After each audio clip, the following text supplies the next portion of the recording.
ஹரே கிருஷ்ணா பகவத் தரிசனத்திலிருந்து ஒரு கட்டுரை. இதுவே வைஷ்ணவம். மூலம் துர்யதாசரின் பேட்டியிலிருந்து.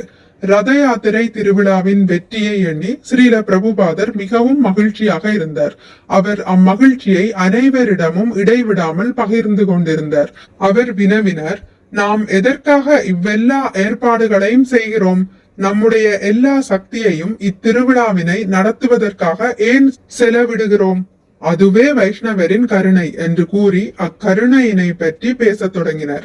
மற்றவர்களுக்கு நன்மை அளிப்பதற்காக ஸ்ரீ சைதன்ய மகாபிரபுவின் பிரச்சார பணிக்காக வைஷ்ணவன் எந்த சிரமத்தையும் ஏற்கிறான். இதுவே வைஷ்ணவம், இதுவே வைஷ்ணவம். இவ்வாறு 2 முறை கூறிய பின்னர் அவர் கண்களில் கண்ணீர் பெருக்கெடுத்து வரத் தொடங்கியது. அவரால் அதன் பின்னர் பேச முடியவில்லை.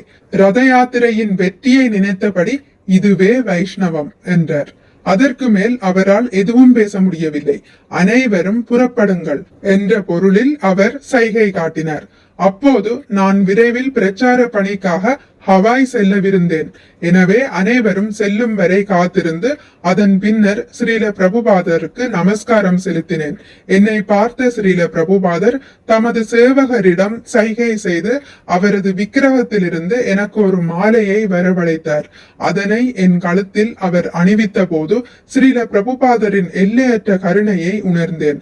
பிரச்சாரம் செய்து கருணையை வழங்குவதே வைஷ்ணவம் என்பதை ஸ்ரீல பிரபுபாதர் நன்கு வெளிப்படுத்தினார்.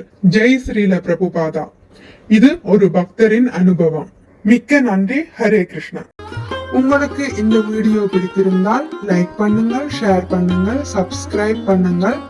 நோட்டிபிகேஷன் பெல்லை அழுத்துவதன் மூலம் அடுத்த பதிவுகள் உங்களை வந்தடையும்.